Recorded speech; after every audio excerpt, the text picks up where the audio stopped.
Diversity Engagement Manager here in the Montgomery County Office of Procurement. Welcome to our October online open house. Our online open house events are hosted the third Wednesday of every month from 10 to 11 a.m.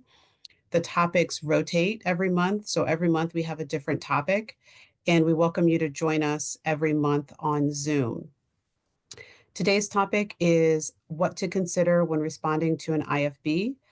I will turn it over to Melissa Garner. Melissa is our Division Chief of Operations in the Office of Procurement. All right, thank you, Bethany. As Bethany mentioned, our topic for today is what to consider when responding to an IFB. This is something that we have covered in the past. And Bethany, can you confirm you still see my screen? Yes.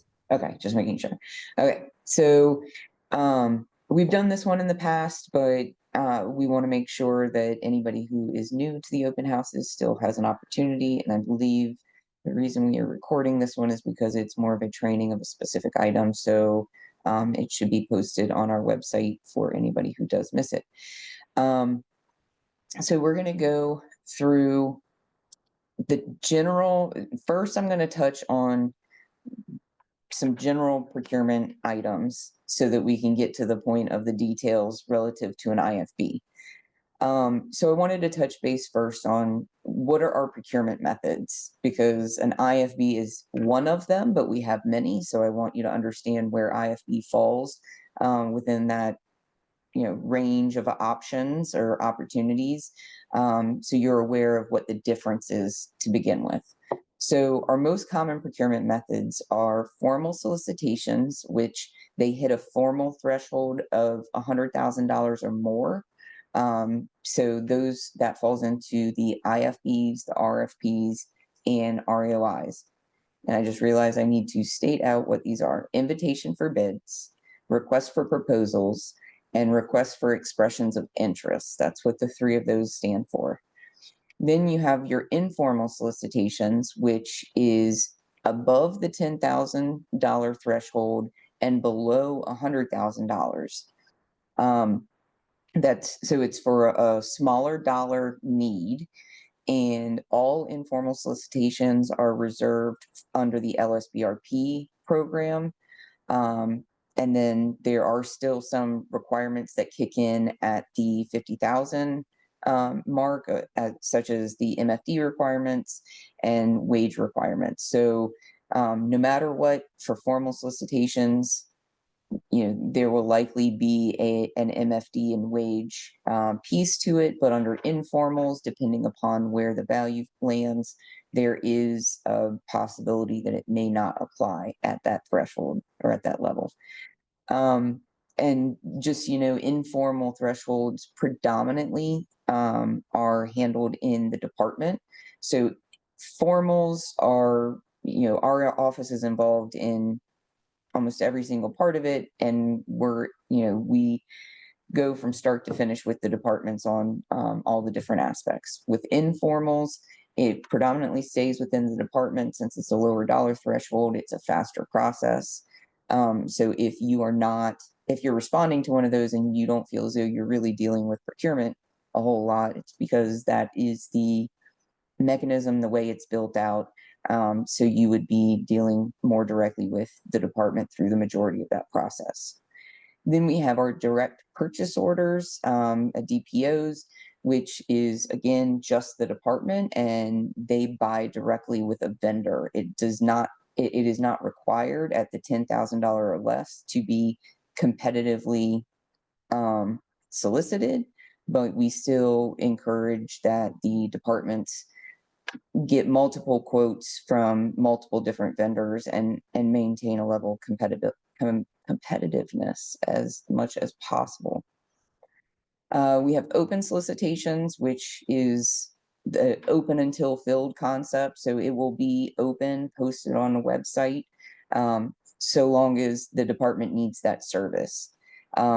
One thing that is the difference of an open solicitation than some of our other ones, not only is the fact that it will just always remain open, but in the opens, we have a fixed rate that we establish, fixed pricing that the county establishes. So essentially, it's telling all of you vendors that if you want to do business with us under this open solicitation and you're willing to do it at this price under these conditions, whatever the language is in that open solicitation, then submit a package and we can move forward with potentially setting up a contract.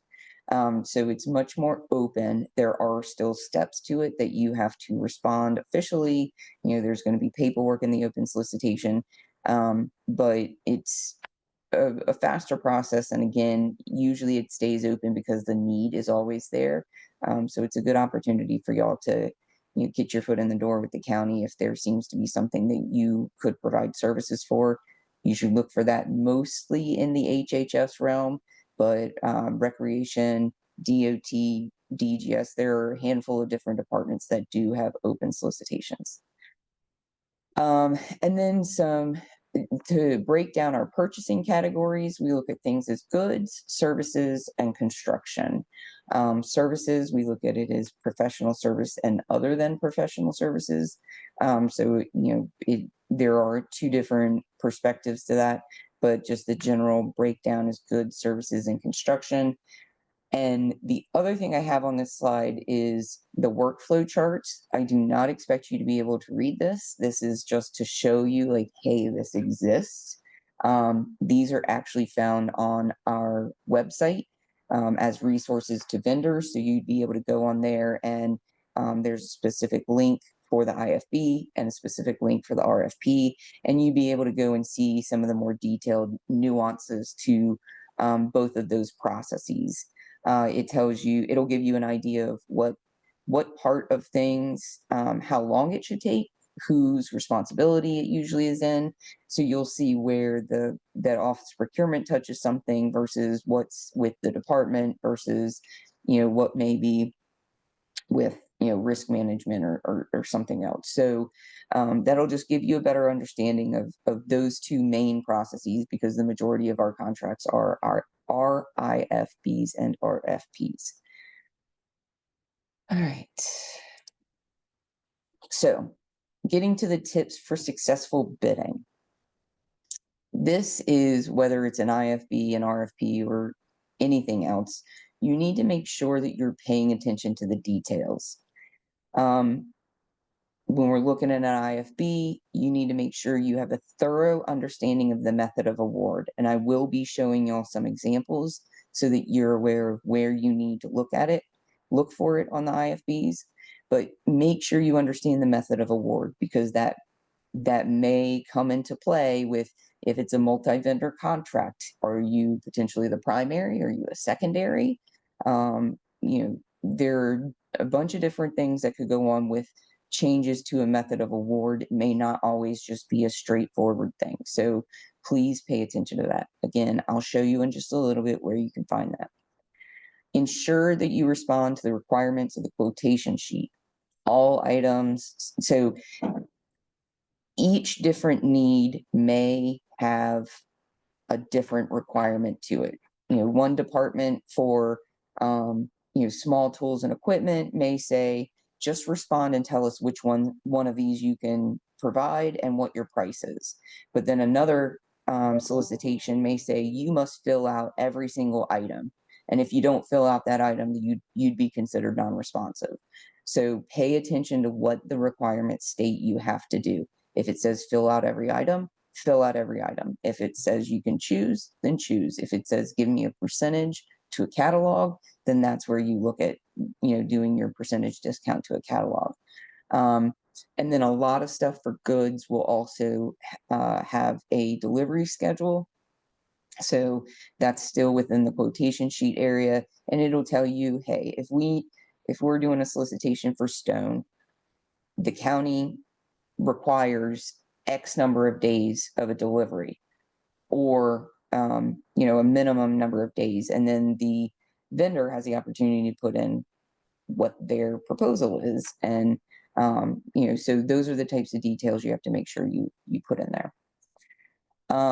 Read the technical specifications carefully. Again, I'll show you an example, but we have our general IFB boilerplate, which covers all of our general terms and conditions and special conditions, that basically covers the laws, the specific language to regulations, and some typical clauses that are already pre-approved by the county attorney's office. But then there are times that departments have more specific and technical specifications that they'll tie in on the back end. You need to make sure you read through those. Don't just say, "Oh," and then there's a bunch of stuff. Like, you need to look through them because they're technical for a reason, and you need to be aware of what the expectation is for all of those items, or any of that services, and what you should be providing so that you can, you know, be able to have the best knowledge going into what you're going to respond as a bid, and take all of the different um, requirements into consideration. Ask questions in a timely manner. You will have, for IFBs, it's a minimum of 30 days that we put out um, a competitive solicitation. And I'm just saying that, and I'm now questioning myself. RFPs is definitely a minimum of 30 days. And if there was a shorter, yeah, if there's a shorter request, less than 30 days for IFBs, then it has to come through our office. But you just have to make sure that regardless of what the time is, it may be 60 days, it may be longer, depending upon the complexity of something. You just have to make sure you're aware of what that time is and ensure that you ask your questions early enough in advance so that you can, you know, provide the best response possible and take into consideration everything you need, and not wait to the last minute to try to get clarity on something. Ensure you're able to meet the requirements of the solicitation. It's great, and we encourage everybody to try to do business with the county. But if you are riding a fine line of, I think I can do that work, but I won't really know unless I'm in there and figure it out. Like, be very aware of that, because the last thing we would want to do is, you respond to a solicitation, and more specifically IFBs, where it's based upon price, and you are the lowest bidder and you get the contract, and then you're like, "Oh, wow, I can't do this work. Like, I thought it was this, but nope." Like, you just have to be aware of that, because then it could lead down the path of performance issues. So just make sure that when you're going into it, you can, in fact, meet the requirements of that solicitation, whether it's, specific number of crews, whether it's specific type of material, all of that. All right. The other thing is your bid package accuracy. So what you're actually returning, you have to pay attention to the bid due date and make sure the time is verified.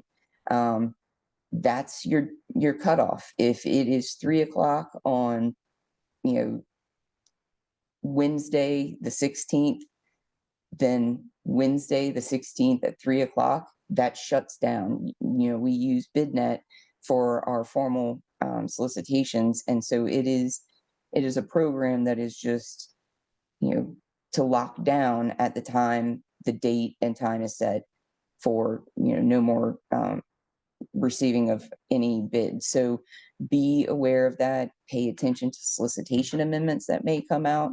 It may change those. That happens often. If say a lot of questions come in, we may delay the opening so that we can make sure we answer questions and get that information out to everyone. So just always be aware of the date and time and make sure you verify it so that you can respond in a timely manner, with the entirety of your package. Um, Bid submission directions and requirements are verified. Again, I'm going to show you an example, but that's part of what you need to make sure you do. It's one thing if you're like, "Oh, I've done business with the county before, I've responded before, and I should be good because I'm familiar with it." Well, you need to pay attention to the exact requirements of each individual solicitation, because not every department's the same. Not every solicitation in the same department is the same. You have to make sure that you understand if there are any nuances specific to, one solicitation or another. So make sure you verify whatever the directions are as to what needs to be returned, how it needs to be returned, etc. Solicitation amendments are verified, if any, for material or non-material updates. So it goes back to what I was saying. There may be solicitation amendments we do for just the extension of the closing date. But, if there are, say we have a pre-bid conference and a lot of questions came in and we realize, hey, we need to take time to answer these questions adequately and then provide those answers to the vendors, we would provide them via a solicitation amendment. And that way it's an official document that gets tied to the solicitation in its entirety. And you have to make sure that you acknowledge that. There's specific language in the documentation that tells you what you need to do and what you need to sign. So you need to make sure that you're paying attention. And if you're in BidNet, and Sharona, correct me if I say this wrong, but since our formal solicitations are in BidNet, if you are registered as somebody who you know, received the package, then you would get notified of any solicitation amendments. Sharonda, can you confirm that? Or David, do one of y'all have that? David, Jose, or Sharonda? I want to make sure that I got that right. I'm sorry, could you repeat the question? It's making sure, so if solicitation amendments are posted, since we're using BidNet, they will be notified so long as they are listed in the bidders list, correct? I'm sorry. I believe so, Yeah. yes, but Okay. but I can confirm that with you. But also, if they have a register, most likely yes, yeah. But let me confirm with that. Okay. So if you're able to double check with Sharonda real Correct. quick, I want to make sure Will that I do. give everybody the clear info. But you should automatically get a notification if you're going through BidNet. But you can also, we have all of our solicitations posted online on our website that you would be able to go, and it is posted there as well. So there was a solicitation amendment, how many were done, etc. So you need to be aware of that. You need to respond to those solicitation amendments as directed in the documentation. Bid package reviewed to ensure completeness and required submissions included.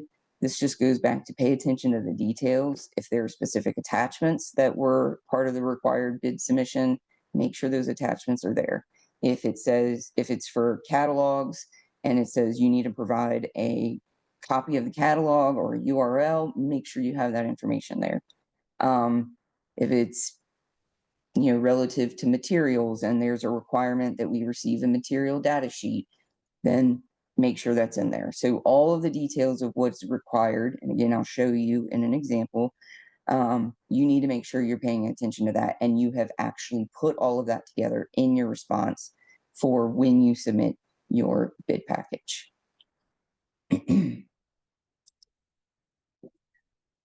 Okay. So I had mentioned before that there are pre-bid conferences and pre-submission conferences. So use that to your benefit if one exists. And I say if one exists, we encourage our departments to hold pre-bid and pre-submission conferences. However, there are times that if it is a need that has been in existence forever, they've had solicitation after solicitation after solicitation that is exactly the same, and we're just going through the official recompete process. There may not be one because typically you're going to have the same players. It's the same service, same need, just rotated over and over into a new boilerplate, essentially. So they may not have conferences for those, but we encourage our departments that if it's a new service or a new program, or if there are any law changes associated to their work, even if it was something that they've done forever, if there was something that was a law change, for instance, like prevailing wage is now in effect for it, which is something we have dealt with over the past couple of years, then we tell them hold a pre-bid and pre-submission conference so that everybody's aware of these specific tweaks to what they may have been familiar with before, but just point out those tweaks. So I'll show you where you can find that on the IFB, but pay attention to if the solicitation says that one is available, participate in that. Because one, you get specific information that's coming from the Department of Procurement that provides guidance to you on your response. You have an opportunity to ask questions. And oftentimes what happens is, a lot of our contracts require a certain percentage for MFD or sub needs, right? So construction is one that is a heavy sub need usually. It gives an opportunity for people to learn who may be interested in it. So some of the primes, the bigger companies, the primes will go in to be at the conferences, and subs like to jump in there sometime and drop their information in and say, hey, I'm a sub, I can do this, I'm MFD, all of that. So it's also a good opportunity for some form of connection potentially to vendors who may be looking at, who may have the interest of that service. All right. So I've kind of rambled through all of this, but what is a pre-bid or pre-submission? You're going to get the introduction of the county staff that's involved with that solicitation. So you're going to get it from the department, who are the contract administrators and the technical subject matter experts. Then you're going to see the procurement staff, who is, the procurement specialist that's assigned to that one, and any of the program managers. So our Division of Business Relations and Compliance, we will always have a representative from that division that will go over any MFD requirements, local small requirements, wage, etc. Whatever's applicable to that contract, they'll be there to make sure they explain it. Details for the specific solicitation, usually the departments will cover that more specifically. If something has changed, if it's a repeated need and people are somewhat familiar with it, again, if there's something that's changed, we tell them, make sure you point that out. They'll review the scope and kind of walk through it so that it's clear as to what it means. You would have the opportunity to ask questions to that and get clarification. And then you have the opportunity to learn about the other vendors. Like I said, the primes, the subs, you jump in there, you drop your information in, and it could potentially connect somebody for the work. So when are they?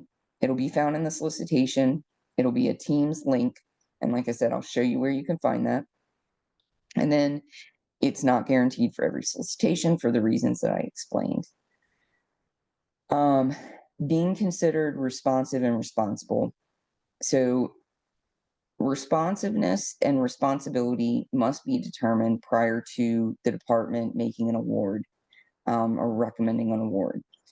The review of responsiveness is, did you follow all of the requirements of what was required for the response to this solicitation? So it goes back to make sure your submission package has all of the things it says you have to have in there.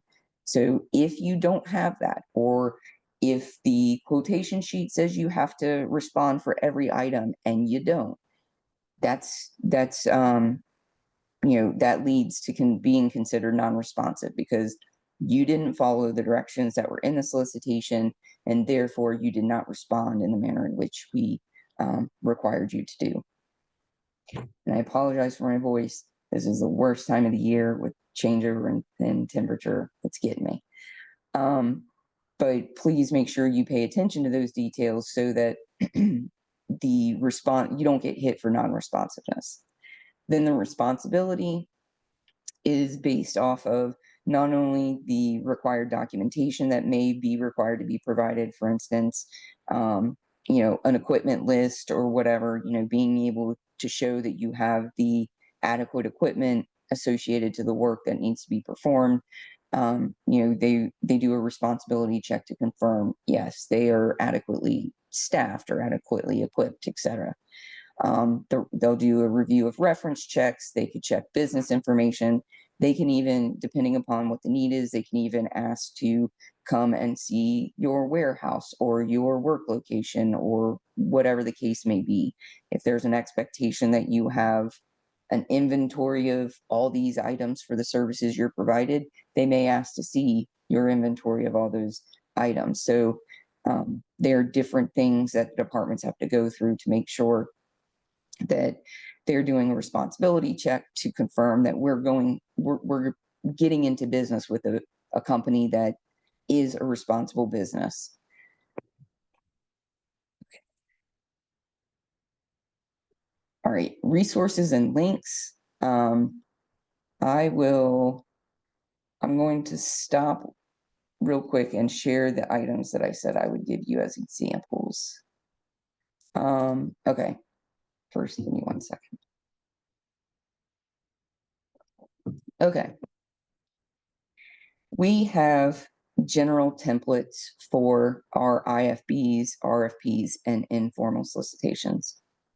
So this is the boilerplate that all of our departments start with as they're building out their solicitation. So I'm just going to walk you through some of the things that you need to pay attention to, and then I'm going to show you one that is an executed contract, so you're aware of kind of like how to tie the stuff in that I was referring to. But this is the boilerplate. All of this information, the IFB number, all of that would be filled out. And this is one of the main pages that you'll see, and you'll be able to get some very important information from. Important information being the method of award. It'll indicate what method it is that the award will be based upon. You'll see that there are multiple choices. If you go into our clauses, so all of these sections are found after this in our terms and conditions. So bear with me. I know I'm going to be jumping back and forth, but this is where the different clauses start. So for instance, that method of award was number 3, method of award here, and then it gives you that. So A, B, C, and D are set. E could be other and could very well have some sort of tweak to that's outside of a typical manner in which we would award. So this is where you would refer to if they checked A, B, C, D, or E.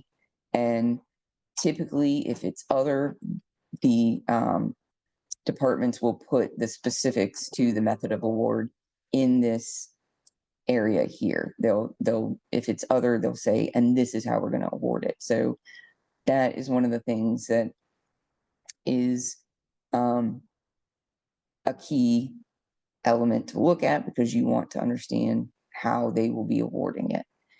When I mentioned the pre-bid conference, this is where the information will be. So it's on this front sheet, page A. You need to know if this is a services or construction contract, because different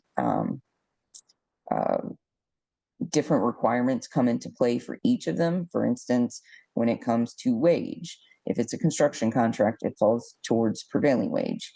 So there are some adjustments that are made depending upon which type of contract it is. You'll see if it's a local business preference. And then section B is like a non-negotiable, all-encompassing county attorney approved language, which covers a lot of laws and some specifics to the regulations. And then section C, you see how it has a list of different stuff with the options here where someone could go in and mark it as applicable or not. That means all of these are not required in every solicitation, but they're listed. They're general clauses that the departments can use. They would indicate which ones are applicable. And at the end of it, they may go and add more. Just be aware of what is actually applicable and what's not. I will show you the actual example in just a minute. Mandatory submissions. This is the other part that you really need to pay attention to. Whatever is checked here, whatever may be added, that each individual solicitation might have something specific to that is added. You need to be aware of what it is, and you need to make sure you respond. Whether it's the bid submissions when you submit your initial package, award submissions where still required within a specific time frame, submitted within 10 working days after posting of award. But just understand what all the requirements are, when they're required, and make sure you respond, because this is the type of thing that could deem you non-responsive if you don't follow up and make sure everything's there. Optional submissions, references, this is all just boilerplate stuff that y'all would be able to use.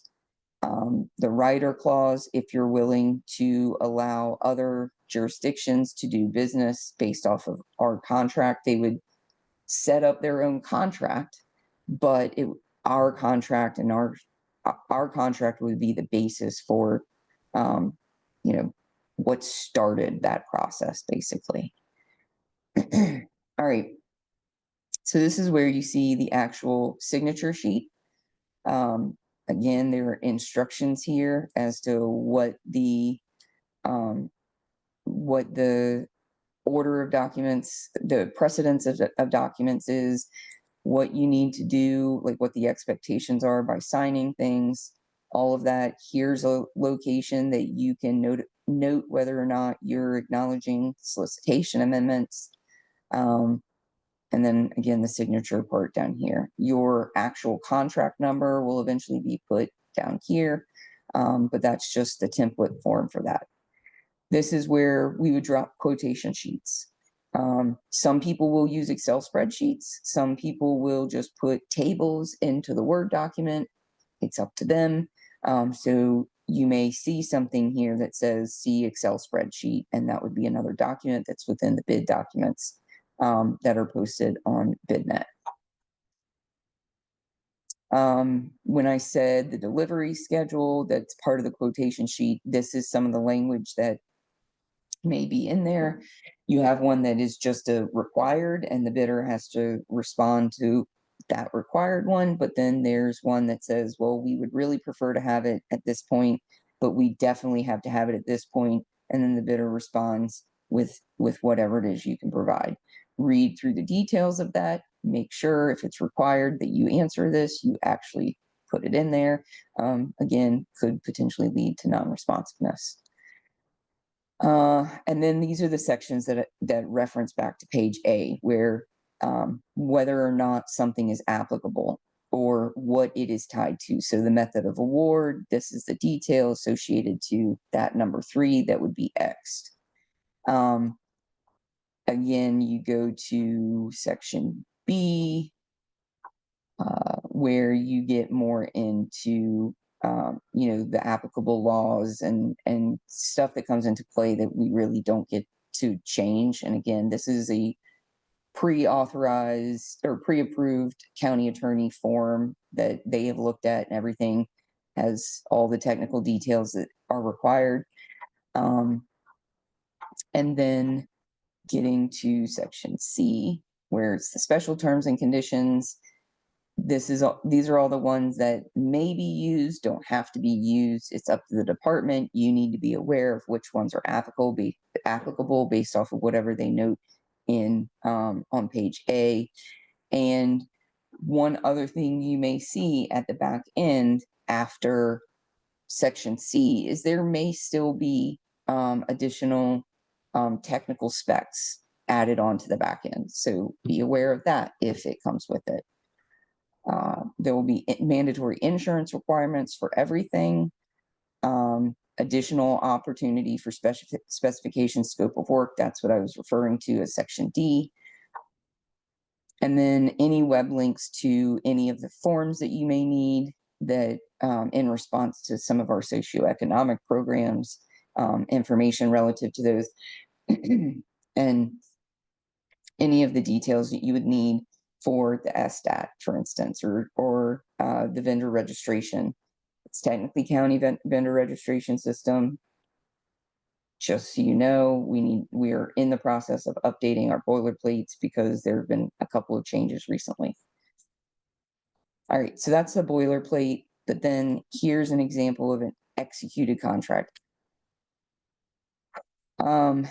You'll see all the general information on the front end. This is typically the same for everyone. You get to your bid cover sheet. This is page A, the one I was referring to of you'll see what is X'd as applicable to this solicitation. So be aware of that as you're reading through the clauses. If you get to, if you get to clause 15 under section C and you're like, delays and extension of time, that just doesn't make sense to me. I can't do that. We'll make sure that it's actually applicable to this solicitation. You'll see all the mandatory bid submissions, the award submissions, what's marked. Those are the things that you must do. All of these would be required at the time you submit your bid package. All of these would be required at the time if the award was posted, the intent to award was posted. This is the stuff that would come at that point. So pay attention to anything that's X'd and what is required, when it's required, etc.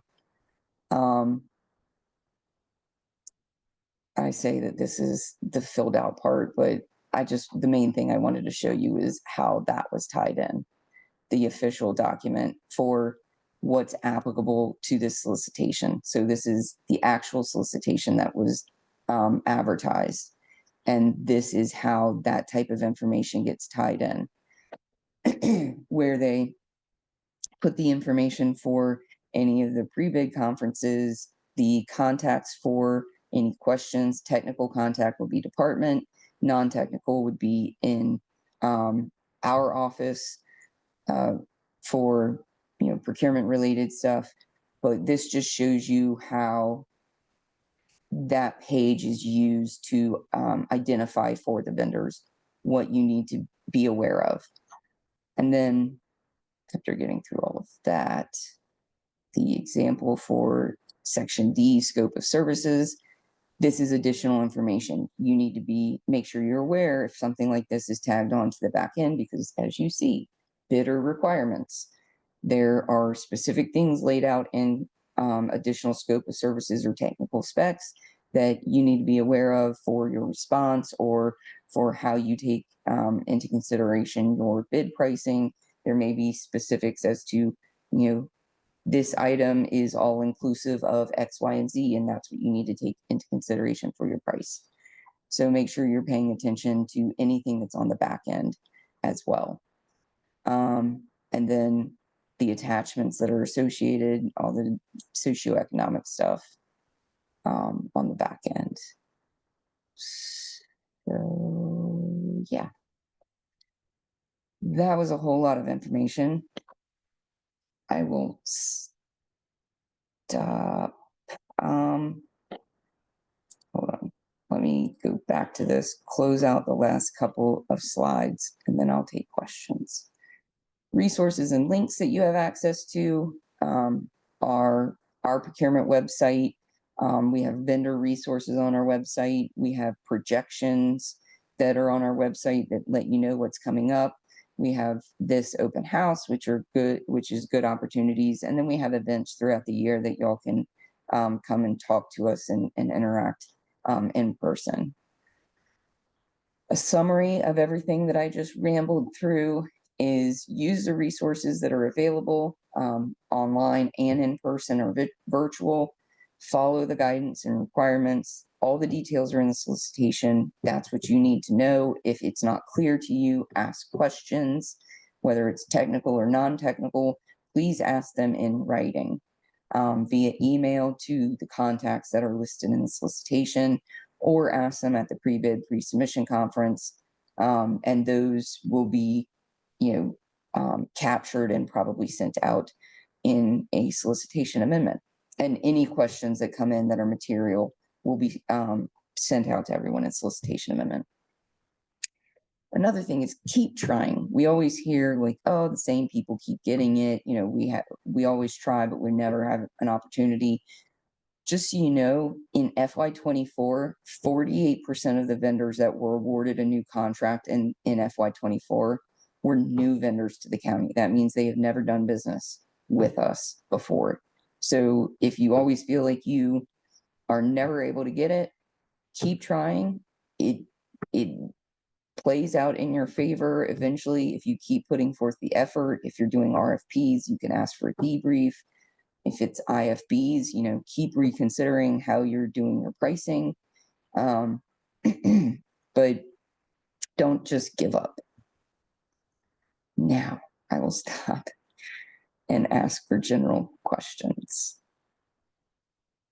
Melissa, I'm gonna read out some of the questions in chat. Most of them are were already answered by our staff, but I will still read them out loud. Do contractors need to be BidNet to have a BidNet account to apply for office procurement solicitations? This person apparently had experience with them, and they are paid service. And Jose answered that. Do you want to answer it also? Jose answered that registration is required. However, it is free for all Montgomery County solicitations. You need to select the limited option when you are registering. And there is a phone number for you to call BidNet Direct support if you have any question. Next one, Melissa, hold on. Do you have to have your women-owned small business or this DBE? I mean, they probably meant for disadvantaged business enterprise certification to be considered for informal solicitations. So first of all, we only accept 6 different certificates that would qualify you as minority, female, or disabled owned business. So not necessarily if you have a disadvantaged business enterprise or women-owned small business from SBA, that's actually not one of the certificates that we currently accept. We do accept MDOT's WB, MB, WB certificates, and DBE, which is disabled business enterprise certificates.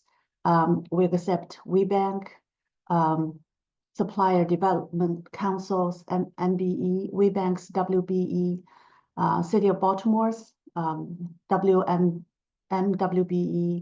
SBA's 8A program, as well as Service Disabled Veteran-Owned Business certificate by SBA.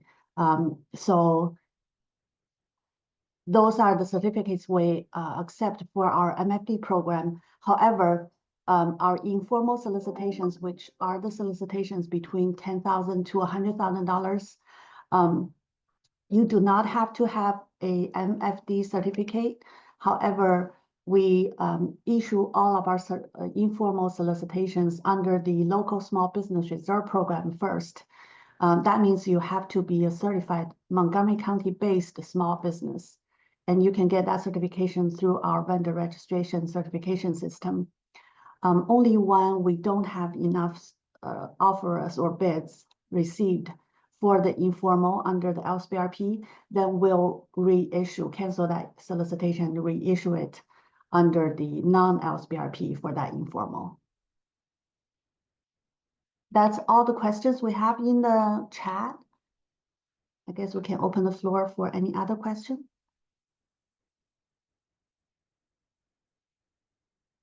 I have a question. Where do I find, and let's say I want to focus on the contracts that are less than 10,000, the direct ones. Do you guys have a list of all of the departments, comprehensive list on your website, or if not, where can I find that? Yes, and I'm going to share my screen again. I'll pull up the website to show you. All right.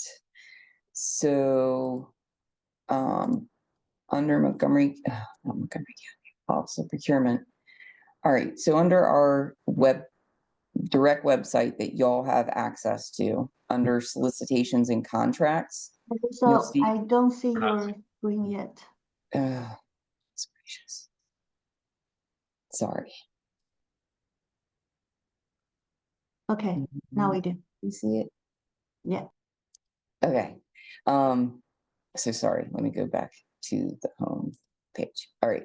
So on our website, if you go to solicitations and contracts, and then this is formal solicitations, so it's the threshold of 100,000 or more.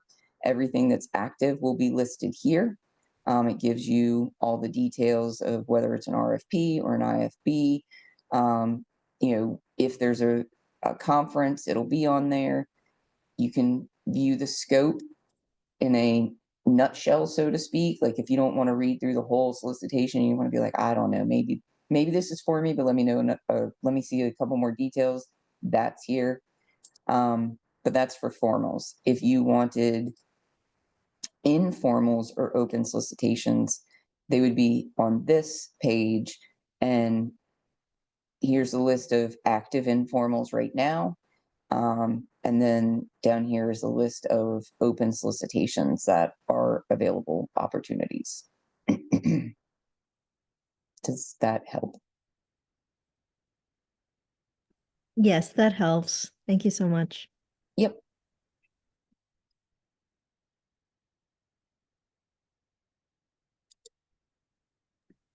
Well, since no one else is asking, I have another one.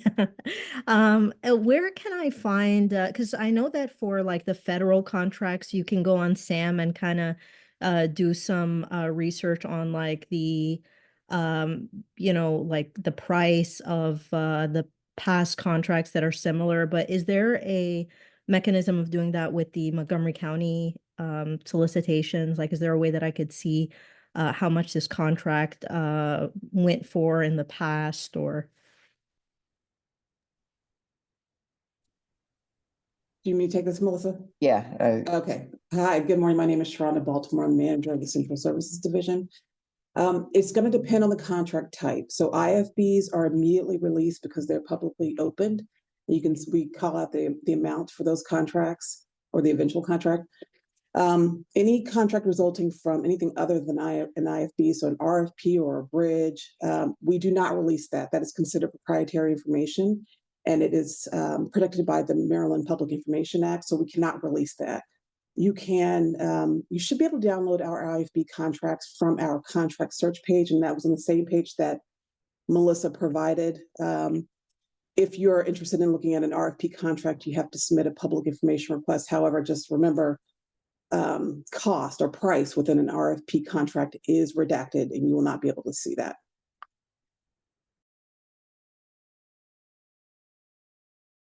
okay, that makes sense. Thank you. This is the contract search that she was referring to. So if you go back to the solicitations and contracts, this is the page, and it'll take you to our whole listing of contracts, and you can go in and you can put in a search word, a search like you can narrow it down to department, what type, all of that. This is information for every part of that procurement, whether it be the vendor, the department, or our office. And then wondering, like, for the forecasts, where would I find that? Is that also on that page somewhere?